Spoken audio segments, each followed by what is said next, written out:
Hello दोस्तों, कैसे हैं आप सभी लोग। मैं सुनील पांडे आपके अपने चैनल कैप्टन पांडे जी पर सबका स्वागत करता हूँ और आशा करता हूँ कि सभी लोग ठीक होंगे और अपनी पढ़ाई को जबरदस्त तरीके से कर रहे होंगे।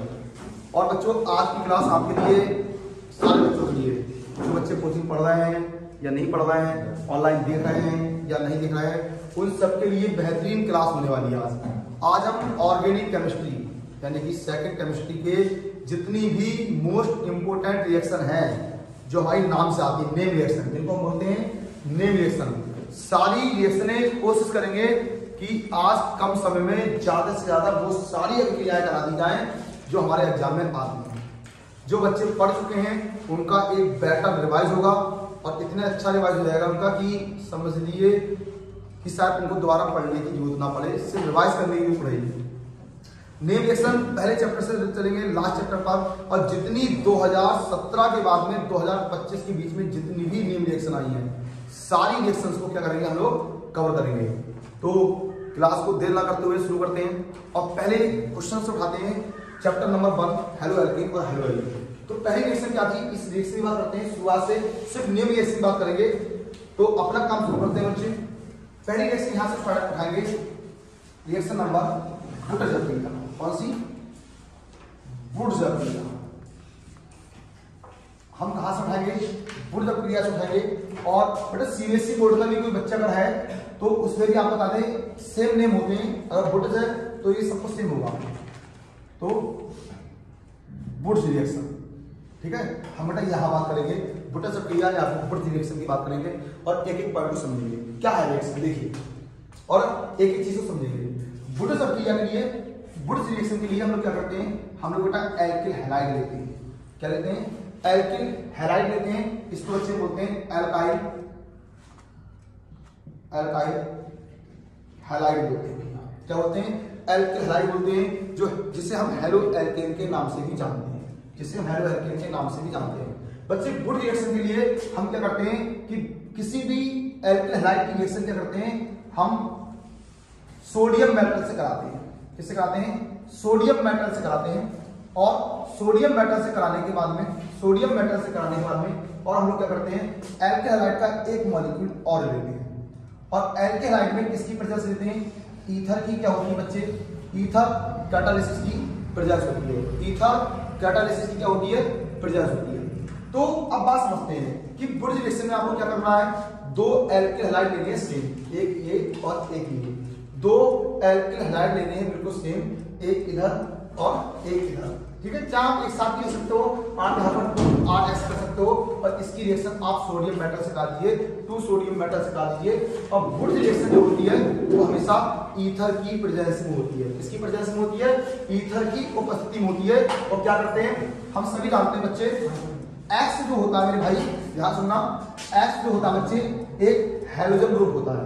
हैलोजन जो होता है, X जो होता है हैलोजन ग्रुप होता है। और इसको मैडम बोलते हैं कि आप इसके स्थान पर क्लोरीन कर सकते हैं, आप इसके स्थान पर किसी भी क्लोरीन को रख सकते हैं, आप ब्रोमीन को रख सकते हैं, आप आयोडीन को रख सकते हैं, एनी मेटल, एनी एलिमेंट्स कुछ भी रख सकते हो X के स्थान पे, ठीक है। और जितने भी हैलोजन होते हैं, जितने भी हैलोजन होते हैं, इन पर कौन सा चार्ज होता है? इन पर हमेशा नेगेटिव चार्ज होता है। कौन सा चार्ज होता है मेरे भाई? नेगेटिव चार्ज होता है। तो X पर नेगेटिव चार्ज होता है, Na पर क्या होगा? इलेक्ट्रो पॉजिटिव चार्ज होता है। तो यहां से X, यहां से Na, यहां से X, यहां से Na, दोनों मॉलिक्यूल क्या करेंगे हम लोग एक साथ, इसको क्या करेंगे, अटैच करेंगे और अलग कर देंगे। क्या बनना है? 2NaX बनना है। आपका 2NaX क्या हो जाएगा भैया? निकल जाएगा। आपका 2NaX निकल जाएगा और क्या बनेगा भैया? R बनेगा और सिंगल बॉन्ड R डैश बनेगा। इसको हम बच्चे क्या कहते हैं? इसको मेरे भाई हम कहते हैं एल्केन। क्या कहते हैं भैया? एल्केन कहते हैं। क्या कहते हैं? एल्केन कहते हैं। क्या कहते हैं? एल्केन कहते हैं। अब इसके कुछ एग्जाम्पल देख लेते हैं। क्या देख लेते हैं? इसके कुछ एग्जाम्पल देख लेते हैं कि बुटज़ रिएक्शन के क्या क्या एग्जाम्पल हो सकते हैं। देखिए, मैंने आपको बताया कि R क्या होता है मेरे भाई? R एक एल्काइल ग्रुप होता है जिसके स्थान पे आप CH3 को ऐड कर सकते हैं, जिसके स्थान पे आप C2H5 को कर सकते हैं। इसकी अगर एग्जाम्पल की बात करें तो हम क्या कर सकते हैं, R के स्थान पे C2H5 रख सकते हो और X के स्थान पे आप Cl Br कुछ भी ले सकते हो। मान लो हमने क्या ले लिया, हमने Br ले लिया। हाँ, इतना याद रखना है कि सोडियम मेटल सेम रहेगा, इसको मेरे भाई चेंज नहीं करेंगे, इसको मेरे बच्चे चेंज नहीं करेंगे। और यहाँ भी क्या कर सकते हो आप, Br और C2H5 को हम यहाँ पर लिख सकते हैं। उपस्थिति बिल्कुल सेम रहेगी, कुछ भी चेंज हमको नहीं करना है। यहाँ से ये Br पर माइनस होगा, इस पर माइनस होगा, इस पर प्लस होगा, तो यहाँ से 2NaBr को क्या करेंगे हम लोग, रिप्लेस कर देंगे, यानी कि 2NaBr को क्या कर देंगे भैया, हम यहाँ से अलग कर देंगे। जब यहाँ से 2NaBr अलग हो जाएगा तो भाई क्या बचेगा, तो आप कहोगे C2H5 बचेगा, C2H5 बचेगा। और जहां सिंगल बॉन्ड है आप क्या बोल दोगे भैया, क्या है ये, एल्केन है। अब मैं आपसे पूछूं ये कौन सा एल्केन है, अब मैं आपसे पूछूं ये कौन सा एल्केन है, तो आप कहोगे सर 2 कार्बन ये है, 2 कार्बन ये है, कितने कार्बन है, 4 कार्बन है, और 4 कार्बन बच्चे ब्यूट आता है, तो आप कहोगे सर ये ब्यूटेन है। ये क्या है भैया, ये ब्यूटेन है। यहां से क्वेश्चन एक प्रकार से और भी आता है, या तो क्वेश्चन पूछेगा सिंपल तरीके से वुड्स रिएक्शन, और या फिर आप लोगों से यही क्वेश्चन पूछेगा कि आप किसी भी एल्केन हैलाइड से एल्केन कैसे बनाते हैं, एल्केन हैलाइड से एल्केन कैसे बनेगा ये पूछ सकते हैं, या इथाइल ब्रोमाइड से ब्यूटेन कैसे बनेगा ये भी पूछा हुआ है, या फिर हो सकता है कि इसका आईयूपीएससी मेन दे दे, यानी आपसे कह रहे हैं कि ब्रोमोएथेन से ब्यूटेन कैसे बनेगा। तो कुछ भी पूछे आप इसी क्वेश्चन को अपने हिसाब से कर सकते हो। क्लियर है। अब बात करते हैं नेक्स्ट रिएक्शन की, रिएक्शन नंबर 2 जो इसी चैप्टर की है और बहुत बेहतरीन रिएक्शन है। बिल्कुल कोशिश करेंगे कि आज इतनी रिएक्शन कर लें हम लोग, आज वीडियो थोड़ी लंबी हो जाएगी, लेकिन हाँ साइड रिएक्शन कराएंगे जो हमारे अब तक 2017 से और अब तक जो आई है सब PYQ है, सारी PYQ मतलब प्रीवियस ईयर क्वेश्चन की बात करेंगे सारे, ठीक है। सेकंड नंबर पे हम लोग बोल सकते हैं वुड्स रिएक्शन को ही क्या कहते हैं, वो एक रिएक्शन और होती है इसकी जैसी, जिसको बोलते हैं फ्रैंक लैंड अप्रिया, कौन सी, फ्रैंक लैंड अप्रिया वही कहते हैं। और इसको बेटा इंग्लिश में भी हम क्या बोलेंगे, फ्रैंक लैंड रिएक्शन ही कहेंगे। बस कितना फर्क है, तो यहाँ भी सेम कहानी है, आपको एल्केन हैलाइड लेना है, ठीक है, और आपको इसमें भी एल्केन हैलाइड के कितने मॉलिक्यूल लेने भैया, 2 मॉलिक्यूल लेने हैं। बस इतना डिफरेंस होगा कि बुटज में आपने सोडियम मेटल लिया है भाई, इसमें क्या लोगे, इसमें जिंक मेटल लोगे, क्या लोगे, जिंक मेटल लोगे। प्रेजेंस बिल्कुल सेम रहेगी, इसकी ईथर की क्या रहेगी, प्रेजेंस रहेगी, जो कि बिल्कुल ही क्या रहेगी, सेम रहेगी। यहां से ये माइनस Zn पर प्लस के 2 चार्ज होते हैं, इसलिए क्योंकि Zn है, जिंक है, इसकी वैलेंसी 2 होती है।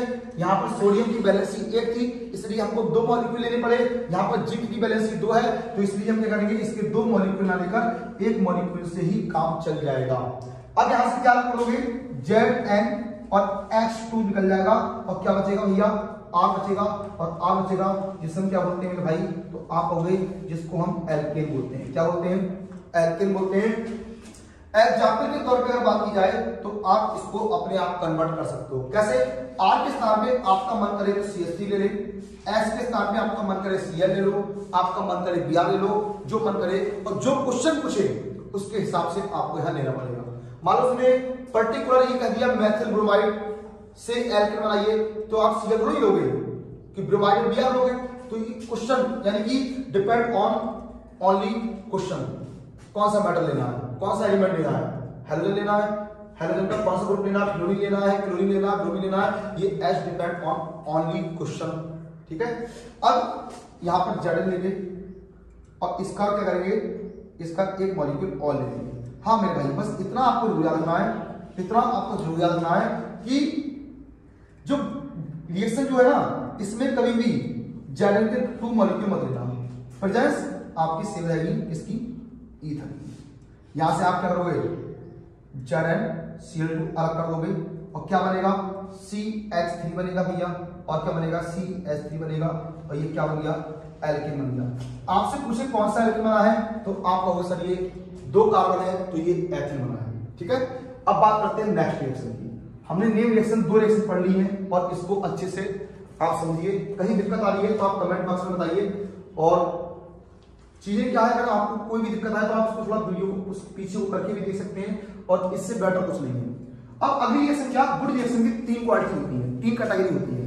आपसे वुड जब ये पूछ सकते हैं, और इसकी तीसरी जो कैटेगरी होती है मेरे भाई, वो कौन सी होती है, वुड फिटिंग अप्रिया। कौन सी भैया, वुड फिटिंग अप्रिया। आपसे ये भी पूछ सकते हैं। इसको बेटा इंग्लिश में बोलेंगे वुड्स फिटिंग रिएक्शन ही कहेंगे, ठीक है। जो बच्चे सीबीएसई बोर्ड के हैं तो भैया उनके लिए बता रहे हैं कि इसको इंग्लिश में भी वुड्स फिटिंग रिएक्शन ही कहते हैं, ठीक है, कोई दिक्कत नहीं है। अब ये वुड्स फिटिंग क्या होती है देखते हैं भैया। अब बात समझना खाली, वुड्स रिएक्शन में क्या था कि दोनों तरफ इधर भी एल्किल हैलाइड था और इधर भी अपना एल्किल हैलाइड था। जब वुड्स फिटिंग कर दे तो एक तरफ एल्किल हैलाइड और दूसरी तरफ क्या होगा, एरिल हैलाइड, दूसरी तरफ एरिल हैलाइड। कैसे, जैसे मान लीजिए मैंने एक तरफ तो ले लिया भैया एल्किल हैलाइड लिया, ठीक। जब एक तरफ एल्किल हैलाइड लिया तो दूसरी तरफ जो हम बच्चे लेंगे वो कोई एरोमेटिक कंपाउंड लेंगे, मान लो बेंजीन होगी, बेंजीन होगी और इसके साथ हैलोजन होगा और इसके साथ हैलोजन होगा, जिसे हम हेलो एरीन भी कहते हैं। यानी बेंजीन के ऊपर अगर हैलोजन है तो हम इसको हेलो एरीन भी कह सकते हैं। हम इसको मतलब कि कोई एरिल हैलाइड भी कह सकते हैं, हम इसको एरिल हैलाइड भी कह सकते हैं। रिएक्शन करने का सेम तरीका है, सोडियम मेटल लेना है, सोडियम मेटल लेना है, प्रेजेंस भी क्या होगी आपकी बिल्कुल सेम रहेगी, उपस्थिति भी आपकी बिल्कुल सेम रहेगी। बस करना क्या है, यहां से S मॉलिक्यूल, यहां से N मॉलिक्यूल, यहां से X मॉलिक्यूल और दोनों को हम अलग कर देंगे। तो यहां से 2NaX क्या करोगे आप लोग अलग कर दोगे, इसके 2NaX अलग कर दोगे तो यहां क्या बचेगा, यहां आपकी ये बेंजीन बचेगी और क्या बचेगा, ये वाला R बचेगा। तो आप इसको बच्चे एल्काइल, आप इसको एल्काइल बेंजीन भी कह सकते हो, एल्काइल बेंजीन भी आप इसको कह सकते हो। तो आप एक बात समझ गए, इसमें क्या था, तो आप लोगों से इसमें एक तरफ तो क्या था एल्काइल हैलाइड था, क्या था भैया इसके अंदर, एक तो आपका एल्किल हैलाइड था, एक क्या था एल्किल हैलाइड था, दूसरा क्या था भैया एरिल हैलाइड था, ये सेकंड क्या था एरिल हैलाइड था। तो वुड्स और वुड्स फिटिंग में सिर्फ इतना डिफरेंस है कि सिर्फ वुड्स हो तो उसमें दोनों तरफ सेम लेने, वो भी क्या एल्किल हैलाइड। वुड्स फिटिंग है तो एक तरफ एल्किल हैलाइड और एक तरफ एरिल हैलाइड, दोनों की क्रिया सोडियम मेटल से 2Na और 2X को अलग कर दोगे, ये R बेंजीन से जाकर जुड़ जाएगा और इस टाइप की रिएक्शन क्या कहलाती है, वुड्स फिटिंग कहलाती है। हाँ, एग्जाम्पल की बात करें तो आप क्या कर सकते हो, आप एल्किल हैलाइड जो है अपना, इसके स्थान पे CH3 ले सकते हो, S के स्थान पे आप Cl ले सकते हो, जो आपका मन करे वो ले लो, कोई दिक्कत नहीं है, Br ले सकते हो। रिएक्शन आपको 2 सोडियम मेटल से ही करानी है और यहां बेंजीन है तो यहां पर भी क्या करोगे, हम लोग S के स्थान पे Cl ले सकते हैं, उपस्थिति बिल्कुल सेम रहेगी। करने का तरीका बिल्कुल सेम, ये वाला Cl लीजिए, एक बेंजीन से Cl लीजिए 2Na और आपका 2NaCl क्या हो जाएगा, यहां से बिल्कुल अलग हो जाएगा। और क्या बचेगा, तो आपकी ये बेंजीन बचेगी और आपके यहां पर CH3 बचेगा और इसको बच्चे बोलते हैं टॉल्यूइन बोलते हैं। क्या बोलते हैं भैया, इसको हम बोलते हैं टॉल्यूइन। तो ये कौन सी रिएक्शन है अपनी बेटा, ये है वुड्स फिटिंग। और इसी वुड्स की एक कैटेगरी और आती है जिसको पढ़ेंगे रिएक्शन नंबर 4, जिसके ऊपर आप मोस्ट इंपोर्टेंट डाल सकते हो सारे बच्चे 2025 के लिए। कौन सी रिएक्शन है, फिटिंग अप। कौन सी क्रिया बच्चे, फिटिंग अप क्रिया। क्योंकि इन तीनों रिएक्शन में क्या होता है, बच्चे बहुत गलती करते हैं और बच्चे कंफ्यूज भी बहुत होते हैं, बहुत ज्यादा। क्या बात है, देखिए ध्यान से देखो, वुड्स में बहुत ध्यान से बात समझना, बार बार रिपीट कर रहा हूं। वुड्स में दोनों क्या लेने, एल्किल हैलाइड लेने। वुड्स फिटिंग में एक तरफ एल्किल हैलाइड और दूसरी तरफ एराइल हैलाइड, ठीक है। अब फिटिंग में क्या करना है, फिटिंग में दोनों तरफ आप एरिल हैलाइड लोगे, फिटिंग में आप दोनों तरफ एरिल हैलाइड लोगे। भैया कैसे, देखिए यहां से एक तरफ क्या है अपने पास बेंजीन है भैया, एक तरफ क्या है भाई एरिल हैलाइड है, क्लोरोबेंजीन है। आपने इसकी रिएक्शन किससे कराई, सोडियम मेटल से कराई, किससे कराई, सोडियम मेटल से कराई। और दूसरी तरफ भी आपने क्या लिया, एरिल हैलाइड ही लिया। किसकी उपस्थिति लोगे, प्रेजेंस, उपस्थिति इनको सेम रहेगी। और यहां से ये Cl, यहां से 2NaCl क्या कर दोगे आप, 2NaCl को क्या कर दोगे भैया, यहां से अलग कर दोगे। जब 2NaCl अलग कर दोगे तो क्या बचेगा, तो आपका मेरे बच्चे ये बेंजीन बचेगी और आपका ये वाली बेंजीन बचेगी, ठीक है। और इसको क्या बोलते हैं, डाइफेनल बोलते हैं। क्या बोलते हैं, डाइफेनल बोलते हैं। एक बार रिपीट करते हैं बच्चे, थोड़ा सा 3 पॉइंट रखना है। वुड्स में क्या करोगे, दोनों तरफ एल्किल हैलाइड। वुड्स फिटिंग में क्या करोगे, एक तरफ एल्किल हैलाइड दूसरी तरफ एरियल हैलाइड। फिटिंग में क्या करोगे दोनों तरफ एरियल हैलाइड, यानी कि एक तरफ RX और दोनों तरफ RX बोटस में। फिटिंग में एक तरफ RX दूसरी तरफ बेंजीन पर X। फिटिंग में दोनों तरफ बेंजीन। तो ये कौन सी रिएक्शन है? फिटिंग रिएक्शन है, और ये वाली रिएक्शन आने के चांस सबसे ज्यादा है। ठीक है, तो जल्दी से ये 4 रिएक्शन का स्क्रीनशॉट लीजिए, फिर हम बेटा आगे बात करते हैं। ठीक है, जल्दी से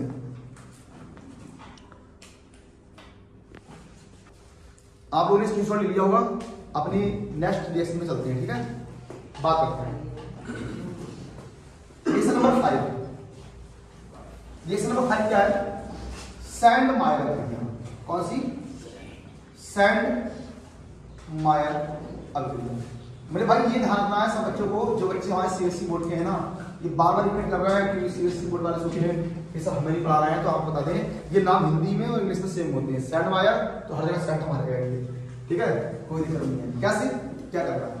सैंडमायर के लिए क्या होता है, पूरी प्रोसेस बताया अगर आपको, तो सैंडमायर में पूरी प्रोसेस क्या होती है कि हम लोग क्या करते हैं, हम एनिलीन का कंपाउंड लेते हैं, हम कोई भी एरोमेटिक एमीन लेते हैं और उसकी रिएक्शन क्या करते हैं, sodium nitrite and hydrochloric acid के 2 मॉलिक्यूल के साथ बनाते हैं। कैसे देखिए, जैसे मान लीजिए हमारे सामने एक कंपाउंड है C6H5NH2, इसको मेरे भाई कहते हैं एनिलीन। क्या कहते हैं? एनिलीन कहते हैं। और इस एनिलीन मैं नाम लिखता हूं, चलो देख लेंगे एनिलीन। और इसकी रिएक्शन किससे कराएंगे भैया? एक तो कराएंगे सोडियम नाइट्राइट यानी NaNO2 के साथ कराएंगे, NaNO2 के साथ बनाएंगे, और 2 मॉलिक्यूल बच्चे किसके लेंगे? HCl के लेंगे। और ध्यान से समझना है क्या करना है, ये एनिलीन है, ये सोडियम नाइट्राइट है। एक बात याद नहीं है कि NaNO2 है तो सोडियम नाइट्राइट बोलते हैं, और NaNO3 है तो सोडियम नाइट्रेट बोलते हैं। NO2 nitrite, NO3 nitrate. HCl के 2 मॉलिक्यूल के साथ डालो। कैसे करेंगे देखिए, हमने कल भी कहा था, फिर कहते हैं कि कभी भी क्लोरीन को देखो आप, अगर Cl हाइड्रोजन के साथ है तो सिंपल सी बात है, जब वो हाइड्रोजन के साथ है तो हाइड्रोजन से रिएक्शन करेंगे नहीं, क्योंकि पहले से ही हाइड्रोजन के साथ में। तो हम क्या करते हैं कि वह क्लोरीन क्या करता है, रिएक्शन कहां करेगा, वो किसी इलेक्ट्रोपॉजिटिव कंपाउंड करेगा। इलेक्ट्रोपॉजिटिव मतलब जिस पर प्लस का चार्ज होता है, चार्ज प्लस का किस पे है, Na पर है।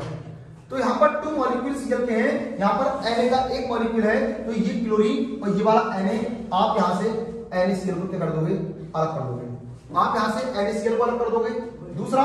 दूसरा अब और देखेंगे कितने हाइड्रोजन है यहाँ पर, 2 हाइड्रोजन को ये है, 2 हाइड्रोजन ये है, टोटल नंबर ऑफ हाइड्रोजन 4, यानी कि 2 H ये हैं, 2 H ये हैं, कितने H हैं, 4 H हैं। तो मैं आपसे कहूंगा क्या बच्चे 4 H को 2H2 के रूप में बाहर कर सकते हैं, तो बिल्कुल कर सकते हैं। ठीक है भैया, कितने ऑक्सीजन है, आप कहोगे सब 2 ऑक्सीजन है, तो दोनों ऑक्सीजन H के साथ कर दीजिए और वाटर का मॉलिक्यूल बाहर निकाल लीजिए, यानी जल अपना बाहर हो जाएगा। क्या बचेगा, तो आपका यहां से C6H5 बचेगा भैया। अब देखिए आपने जल निकाला तो दोनों हाइड्रोजन ये अलग हो गए, ये वाला Na एक Cl के साथ अलग हो गया, ये वाला ऑक्सीजन भी अलग हो गया। तो अब बचा क्या, देखिए एक तो आपका ये बचा, एक आपका N ये बचा, और दूसरा N ये बचा। टोटल कितने N बचे, 1 N 2 N बचे। और कितने क्लोरीन थे, 2 थे ना, एक अलग कर दिया तो एक आपका क्लोरीन बचा।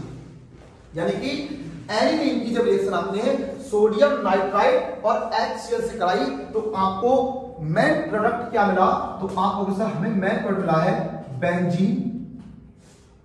बेंजीन डाया एजोनियम क्लोराइड,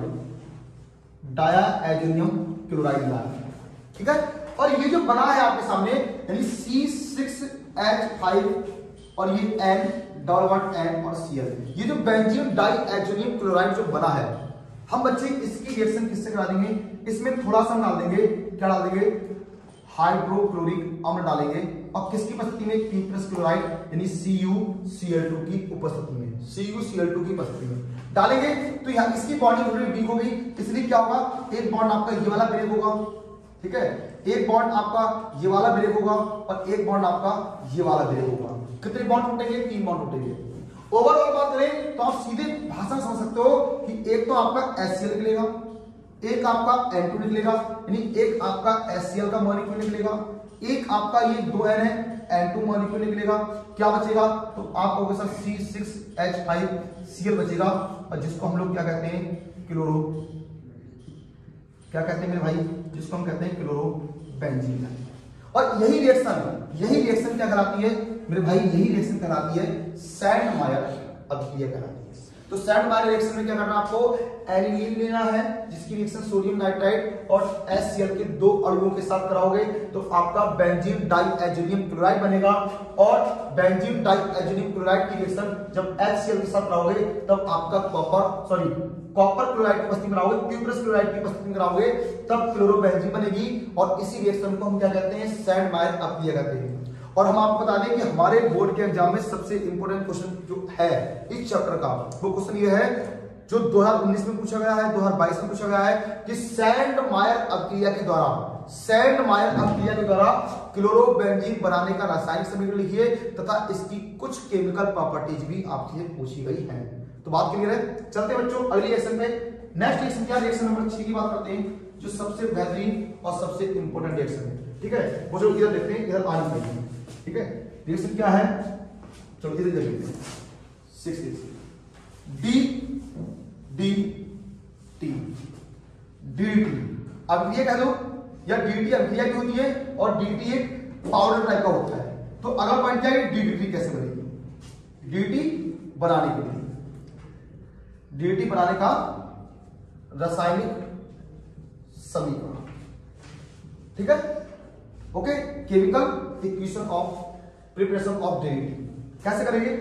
देखिए भैया, ये आपकी जो क्लोरोबेंजीन बनी है, पूरी बात सुनना कि DDT बनाने के लिए अगर हमको DDT बनाना है तो उसके लिए हमको बेटा क्या लेना पड़ेगा? CCl3 और CHO लेना पड़ेगा। क्या लेना पड़ेगा? CCl3 और CHO लेना पड़ेगा। CCl3 CHO लेना पड़ेगा। ये बेटा किसका सूत्र होता है? तो आप लोगों सर ये क्लोरल का होता है। किसका होता है मेरे बच्चे? ये फॉर्मूला होता है क्लोरल का होता है। और हम इसकी रिएक्शन जो कराएंगे बच्चे वो क्लोरोबेंजीन से कराएंगे। क्लोरोबेंजीन ये क्या Cl है, ये क्या है? ये बेंजीन है भैया। देखो ये Cl है और ये क्या बेंजीन है, ये Cl है और ये क्या है? ये बेंजीन है। ठीक है भैया, और वो एक काम कीजिए, इसको सही से कर लीजिए, इस क्लोरीन को इधर कर दो, इस Cl को इधर कर दीजिए, किधर भी कर दो रहेगा क्लोरोबेंजीन। ठीक, और किसकी प्रेजेंस में? कंसंट्रेट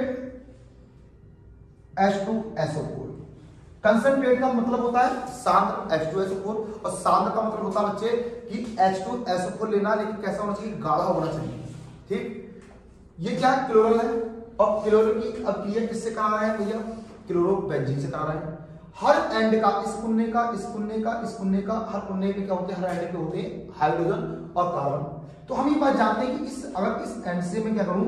हाइड्रोजन को बाहर कर लूं तो आप कहोगे सर अब तो कोई दिक्कत नहीं है क्योंकि प्लस की चार्ज इधर है, H पर प्लस का होता है और ऑक्सीजन पर हमेशा माइनस के कितने होते हैं? 2 होते हैं। तो क्या होगा?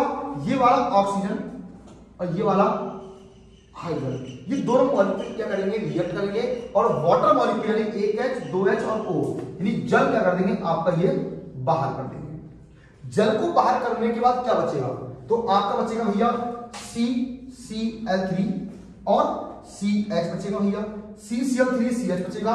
और क्या बचेगा? तो इसको बेटा हम इस टाइप से इधर ले आएंगे क्योंकि जहां से आप चीजें निकालते हैं ना वहीं से अटैच करते हैं। तो इसको बेंजीन से जोड़ दीजिए, बेंजीन जोड़ दीजिए इस टाइप से, ये जोड़ दो, ये हमने बेंजीन जोड़ दी, यहां Cl है और इधर Cl है। और ये आपका क्या बन गया मेरे भाई? ये आपका बन गया, क्या बन गया? DDT बन गया। क्या बन गया? DDT बन गया। और DDT की फुल फॉर्म क्या होती है?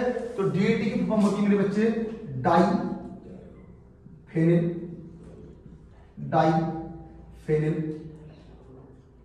डाइक्लोरो और डाइक्लोरो और ट्राइक्लोरो ट्राइक्लोरोएथेन, इथेन। तो ये अपनी क्या है, डीईटी है। थोड़ी सी बात बताते हैं कि डीईटी बनाने के लिए क्या करना है, आपको एक क्लोरल लेना है, इसकी रिएक्शन क्लोरोबेंजीन से करानी है, दोनों क्लोरोबेंजीन की H और O को लेना है और जल का मॉलिक्यूल बाहर करना है। जल के मॉलिक्यूल को बाहर करने के बाद में क्या होगा, ये O और ये H2 ये जब बाहर निकल जाएगा तो ये आपका ये सेम जोड़ दो, ये बन गई डीईटी। डीईटी की फुल फॉर्म पूछते हैं तो डाइफेनिल डाइक्लोरो ट्राइक्लोरोएथेन, डाइफेनिल डाइक्लोरो और ट्राइक्लोरोएथेन बोलते हैं। दूसरी बात अगर हम यहाँ से और करें, डीईटी होता क्या है, डीईटी एक कीटनाशक है, डीईटी एक कीटनाशक है और जिसका यूज हम पहले 1900 कुछ में क्या करते थे, जिसका यूज हम कीटनाशक जैसे कि गलियों में मच्छर जो होते हैं मॉस्किटो, उनको मारने में इसका यूज करते थे। दूसरा, इसकी खोज कहाँ हुई थी, तो बात करते हैं कि एक हमारी यूनिवर्सिटी है, एक वैज्ञानिक थे, इनका नाम था पाल मूलर, और पाल मूलर ने स्विट्जरलैंड की एक यूनिवर्सिटी में डीईटी बनाई थी और इसका यूज सेकंड वॉर यानी द्वितीय विश्व युद्ध के समय भी काफी ज्यादा किया गया था। ठीक है, तो ये डीईटी मोस्ट इंपोर्टेंट है हमारे एग्जाम के लिए, इस बात को ध्यान देना है। ठीक है, जल्दी से इसका स्क्रीनशॉट लीजिए, फिर हम नेक्स्ट रिएक्शन पे चलते हैं जल्दी से।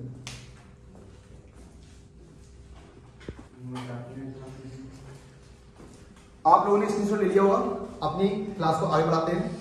और नेक्स्ट रिएक्शन क्या आपने देखिए ध्यान से, सबसे इंपोर्टेंट रिएक्शन।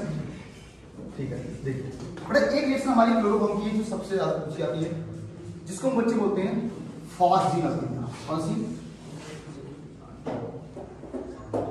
फॉस्जीन। भैया ये रिएक्शन एक अलग ही रिएक्शन है, बिल्कुल अलग रिएक्शन है, तो बड़ा खतरनाक रिएक्शन, बड़ा खतरनाक मामला। ये कैसे? मान लीजिए आपके सामने क्या है, CHCl3 है, क्लोरोफॉर्म है आपके सामने, क्या है? क्लोरोफॉर्म है, और हमने जो इसको रिएक्ट कराया वो हाफ O2 से कराया। ठीक है, और ध्यान में आप किसकी प्रेजेंस में, सनलाइट। सनलाइट मतलब सूर्य के प्रकाश की उपस्थिति में करना क्या है, चीज समझेंगे ध्यान से। ये जो यहां से हाइड्रोजन है और इसमें से क्लोरीन है, ये अलग हो जाएगी, क्या बचेगा, यहां से कार्बन आ जाएगा। ऑक्सीजन कितनी है यहां पर, ऑक्सीजन एक है, 2 से 2 कैंसिल करोगे तो एक ऑक्सीजन बचेगा, वो लिख देंगे। Cl3 थे, एक निकाल दिए, कितना बचा, 2 बचा, और ये क्या बन गया, फॉस्जीन बन गया। भैया दिखने में फॉस्जीन की रिएक्शन छोटी है, काम बड़ा है। क्वेश्चन कैसे आता है, इसका क्वेश्चन समझते हैं। क्वेश्चन आता है कि क्लोरोफॉर्म को गहरे भूरे रंग की बोतल में ऊपर तक भरकर क्यों रखते हैं, क्वेश्चन यही आएगा।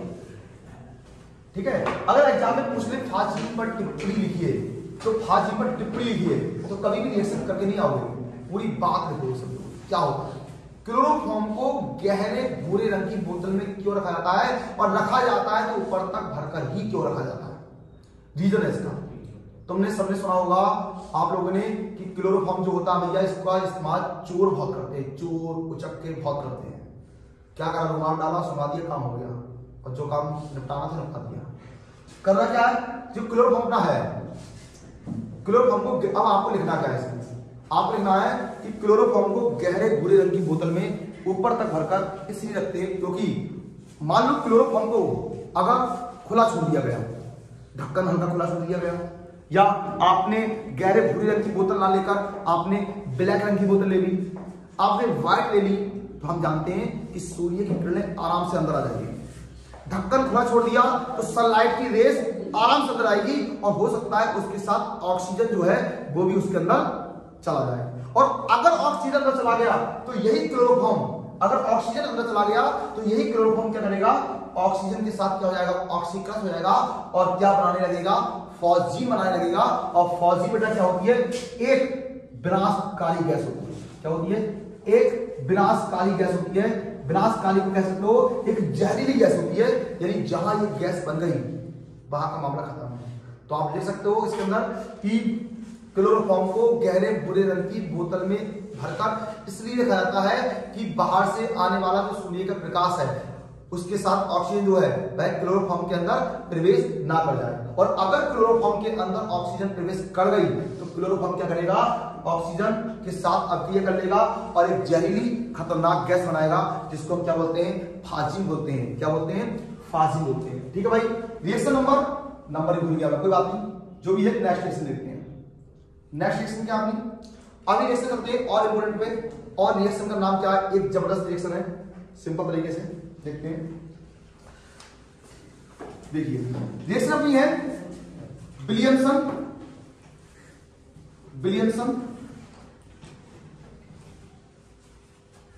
संश्लेषण।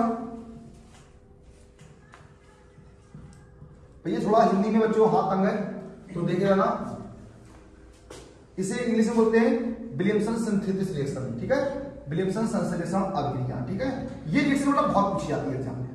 ये रिएक्शन ईथर के टॉपिक की है, ठीक है, माने इस रिएक्शन पे गौर नहीं करता है, जहां कोई बच्चा ज्यादातर बच्चे इस रिएक्शन को जानते समय लेकिन गौर नहीं करता है। और आप जब कोई सा भी ईयर उठा के देखोगे पिछली क्लासों का, पिछले पेपरों का, तो किसी न किसी सेट में ये रिएक्शन लेकर जरूर आएगा। कैसे होगी देखें, हम लोग क्या करते हैं इस रिएक्शन के लिए, हम लोग बेटा एक लेते हैं एल्किल हैलाइड लेते हैं, RCl ले लो, RBr ले लो, RS ले लो। इसकी क्रिया जो कराते हैं बेटा सोडियम एल्कोक्साइड के साथ कराते हैं, RONE, इसको बोलते हैं सोडियम एल्कोक्साइड, ठीक है। अब यहां से क्या करेंगे, Na+ का होता है, Cl- का होता है, और NaCl को हम लोग बच्चे क्या करेंगे यहां से अलग कर देंगे और क्या बना देंगे, R बना देंगे भैया, जिसको हम लोग कहते हैं ईथर, जिसको हम लोग क्या कहते हैं ईथर कहते हैं, ईथर बना देंगे। बस याद रखना है, ये अगर R के स्थान पे आपने मान लो CH3 लिया तो यहां भी R के स्थान पे CH3 लेना पड़ेगा कि नहीं लेना पड़ेगा। तो हम लोग जानते हैं कि भैया अगर R है तो सोडियम एल्कोक्साइड, अगर CH3 है तो सोडियम मेथोक्साइड, अगर C2H5 है तो सोडियम एथोक्साइड, और अगर बेंजीन है तो सोडियम फिनोक्साइड। करने का तरीका सेम, Na देखो, Cl देखो, NaCl निकालो और सेम जोड़ दो, क्या बनेगा CH3O CH3। बेटा ये भी क्या है, अपना एक ईथर है, और ये कौन सा ईथर है, तो आप कह सकते हो सर ये डाइमेथिल ईथर है। ये कौन सा ईथर है, ये डाइमेथिल ईथर है, बहुत अच्छे। नेक्स्ट करते हैं अगली रिएक्शन, और भी इससे अच्छी रिएक्शन देखते हैं। और रिएक्शन नेक्स्ट रिएक्शन कौन सी अपनी, अगला पॉइंट बात करते हैं। और अगली रिएक्शन का नाम है फ्राइज पुनर्विन्यास अभिक्रिया। कौन सी, फ्राइज पुनर्विन्यास अभिक्रिया। अगली बात यह है फ्राइज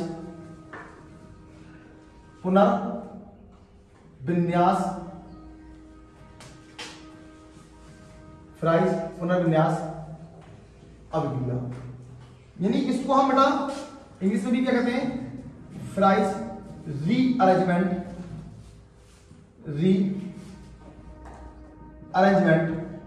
रिएक्शन। तो भैया आप चाहे इसको फ्राइज पुनर्विन्यास कह दीजिए और चाहे फ्राइज रीअरेंजमेंट रिएक्शन भी कह सकते हैं। कैसे करेंगे ध्यान देते हैं बेटा, ये रिएक्शन कुछ ज्यादा इंपॉर्टेंट है, 2025 के कंट्रीब्यूशन में आपको बताना चाहता हूं कि ध्यान से देखेंगे कैसे। जैसे मान लीजिए आपके सामने भाई क्या है, तो आप कहोगे सर हमारे सामने ये है फिनॉल है, हमारे सामने भाई क्या है हमारे सामने, ये फिनॉल है। और बच्चे फिनॉल की जो रिएक्शन कराएंगे हम वो कराएंगे CH3COCl से कराएंगे। किससे कराएंगे, CH3COCl से कराएंगे। और हम लोग जानते हैं बच्चे H+ का होता है और Cl- का होता है, ठीक है।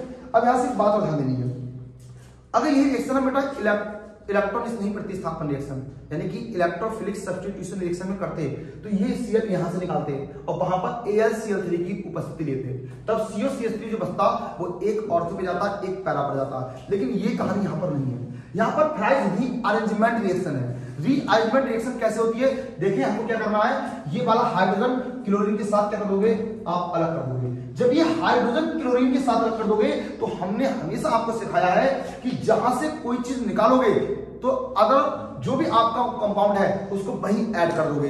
जब ये H और Cl आपने निकाला है तो क्या करोगे, तो आप बेटा अब जो बचा है उसको यहीं पर ऐड कर दोगे, यहां पर O आ जाएगा और क्या आ जाएगा आपका, यहां पर O आ जाएगा, और ये जो COCH3 बचा है वो भी बेटा आपका यहां पर ही आ जाएगा। क्या किसी बच्चे को दिक्कत, मैंने आपसे कहा जब ये H और Cl निकाल दोगे तो COCH3 यहीं पर ऐड कर दो, ठीक है। अब क्या करना है बच्चे, अब इसके बाद आप इस कंपाउंड का क्या करा दोगे, रीअरेंजमेंट करा दोगे, पुनर्विन्यास। पुनर्विन्यास का मतलब होता है कि किसी इलेक्ट्रॉन का या पाई बॉन्ड का किसी बॉन्ड्स का क्या करना, ट्रांसफर होना, एक्सचेंज होना। जैसे सपोज करो कि मैं यहां से क्या करूं, ये जो कंपाउंड है, इतना जो मामला है, इतना जो है, इतना इसको मैं यहां पर ले आऊं, ठीक। अगर इसको मैं यहां लाया तो इसके बीच में जो H है, यहां पर एंड पर जो H है, वो H यहां से निकलेगा और वो कहां जाएगा, O पर जाएगा। मैंने आपको हर बार समझाया कि बेंजीन के हर एक एंड पर कार्बन और हाइड्रोजन होते हैं, और जब बेंजीन पर रिएक्शन होती है तो बेंजीन का जो हाइड्रोजन है वही रिएक्शन करता है। कैसे, देखिए मैंने आपसे कहा भाई कि आपका जो ये कंपाउंड है, तो ये O है आपको, जब ये COCH3 को यहां लाओगे, जब इस COCH3 को यहां लाओगे तो यहां पे जो H होता है बेटा, वो कहां जाएगा, वो ऊपर चला जाएगा। कहां चला जाएगा, ऊपर चला जाएगा। अगर ये चीज ऑर्थो पर हुई है तो मेरे भाई ध्यान रखना, ये चीज आपकी पैरा पर भी हो सकती है, हो सकती नहीं है, होगी, ठीक है। तो ये आपकी फ्राइज रीअरेंजमेंट रिएक्शन हो गई। फिर समझ लेते हैं बच्चे, यहां से H और Cl को बाहर कर देना, और COCH3 को जब यहां लगाओगे तब क्या होगा, भैया, यहां का जो H है वो ऊपर जाएगा, यानी यहां का H ऊपर एडॉप्ट कर दोगे, यहां तक कोई दिक्कत नहीं होगी। जब ये ऑर्थो पे गई है तो ये पैरा पर भी जाएगी। इसका नाम होता है बच्चे, नाम होता है ऑर्थो हाइड्रोक्सी एसिटोफिनॉल। क्या नाम होता है भैया इसका, ऑर्थो हाइड्रोक्सी एसिटोफिनॉल। क्या होता है, ऑर्थो हाइड्रोक्सी एसिटोफिनॉल, और उसका नाम होगा पैरा हाइड्रोक्सी एसिटोफिनॉल, ठीक है। आई होप आपको ये रिएक्शन अच्छे से समझ में आ चुकी होगी। अब बात करते हैं नेक्स्ट रिएक्शन की, जो इससे भी जबरदस्त रिएक्शन है, और रिएक्शन का नाम क्या है, देखते हैं। अगली रिएक्शन की अगर हम बात करें तो अगली रिएक्शन हमारी है, कौन सी है, जिसका नाम है भाई क्या, कोल्बे रिएक्शन। कौन सी, कोल्बे अभिक्रिया कह दो, या फिर कोल्बे पुनर्विन्यास अभिक्रिया कह दो, या कोल्बे रीअरेंजमेंट भी कह दो। तो कौन सी रिएक्शन पढ़ेंगे भैया, यहां से पढ़ेंगे भैया कोल्बे अभिक्रिया पढ़ेंगे। कौन सी पढ़ेंगे, कोल्बे रिएक्शन। कोल्बे रिएक्शन जो होती है वो फिनॉल के सोडियम फिनॉक्साइड आयन से होती है। कैसे, आइए देखते हैं। जैसे मान लीजिए आपके सामने क्या है, ये फिनॉल है, आपके सामने ये क्या है, ये फिनॉल है, ठीक है बच्चे, आपके सामने क्या है, ये फिनॉल है। और इस फिनॉल की रिएक्शन अगर आप किससे कराएंगे, आप इसकी रिएक्शन कराइए NaOH से कराइए। भैया किससे कराइए, NaOH से कराइए। जब आप ये रिएक्शन NaOH से कराएंगे तो एक H का प्लस एक OH माइनस आपका वाटर मॉलिक्यूल क्या हो जाएगा भैया, बाहर हो जाएगा। क्या हो जाएगा, बाहर हो जाएगा। और जब ये बाहर हो जाएगा तब भैया आपका क्या बचेगा, यहाँ से ये आपका इधर आ जाएगा, इधर, और आपका यहाँ पे O और Na बचेगा। इस रिएक्शन को अच्छे से समझ लेना, क्योंकि ये रिएक्शन वीडियो की पिछली क्लास में भी कराई, क्वेश्चन में आया था, ठीक है। लेकिन ये जब नेम रिएक्शन चल रही है तो इसके साथ आपका रिवाइज हो रहा है, ठीक है, मैंने पीछे भी कराई है। ON आएगा, इसके बाद आप यहाँ पे इसकी रिएक्शन कराएंगे कार्बन डाइऑक्साइड से कराएंगे, ठीक है, 6 से 8 एटमॉस्फेयर प्रेशर पे कराएंगे, और 400 केल्विन क्या होगा आपका टेम्परेचर होगा। करना क्या, जब इससे कराओगे आप तो इस कार्बन डाइऑक्साइड यहाँ पर आ जाएगा, यहाँ पर आ जाएगा। ले आइए, देखो क्या करना है, ये वाला जो यहाँ पर O है, ये CO2 क्या करना है, इसके बीच में ले आओ इस टाइप से। जब यहाँ इसको ले आओगे तब क्या कराना है, इसके बाद आपको कराना है इसका क्या, रीअरेंजमेंट। क्या कराना भैया, रीअरेंजमेंट कराना है, रीअरेंजमेंट कराना है, यानी कि पुनर्विन्यास कराना है। इसको जब कराओगे तो इतनी चीज यहां लाओगे, इसका H ऊपर जाएगा। मैंने बताया था रीअरेंजमेंट में भैया क्या होता है, तो आपने कहा सर इसका H ऊपर जाएगा तो ये OH हो जाएगा, और यहाँ पर COON हो जाएगा। यहां तक कोई दिक्कत नहीं है। अब हम लोग क्या करेंगे बच्चे, हम लोग इसका करा देंगे एस्टरीफिकेशन, यानी इसी की रिएक्शन HCl से करा देंगे। किससे करा देंगे, HCl से। और HCl कैसा होना चाहिए, तो ये HCl होना चाहिए यहाँ पर डाइल्यूट। कैसा होना चाहिए, डाइल्यूट। डाइल्यूट मतलब पतला, पतला होना चाहिए। तो यहां से ये वाला Na और ये वाला Cl, ये क्या हो जाएगा आपका, ये निकल जाएगा HCl। जब ये HCl निकल जाएगा तो आपका क्या बनेगा, आपका भैया यहाँ पे OH बनेगा, और यहाँ पे क्या बनेगा, COOH बनेगा। और इसको हम बच्चे बोलते हैं सैलिसिलिक एसिड बोलते हैं, सैलिसिलिक अम्ल बोलते हैं, ठीक है। तो आपकी ये फार्ज रिएक्शन, विलियमसन संश्लेषण reaction, fries rearrangement and Kolbe rearrangement, ये सारी रिएक्शन एक से बेहतरीन है। जल्दी से इसका स्क्रीनशॉट लीजिए, फिर हम क्लास को आगे बढ़ाते हैं जल्दी से। तो बच्चों आज थोड़ा सा किसी काम की वजह से मुझे बाहर जाना पड़ रहा है, इसलिए नेक्स्ट रिएक्शन जो भी है हम अगली क्लास में पढ़ेंगे। वीडियो को ज़्यादा से ज़्यादा शेयर करें और सब्सक्राइब करें, और आप लगातार बने रहिए। आपको ऑर्गेनिक केमिस्ट्री में कोई खतरा नहीं है, और आप यकीन मानिए कि जितना कर रहे हैं इतना पढ़ लीजिए, इतना ही आपके लिए कैपेबल है बस। ठीक है, बस एक क्या करना है, जुनून रखना है, जिद रखना है अपने आप को बनाने के लिए, क्योंकि मुर्दे से मरे हुए नहीं होते हैं, जिंदे मुर्दे भी मुर्दे कहलाते हैं। अब आप जिंदा मुर्दा हो या मुर्दा हो, दोनों में डिफरेंस होता है, ये आपको दिखाना पड़ेगा रिजल्ट के बाद में। ठीक है, धन्यवाद।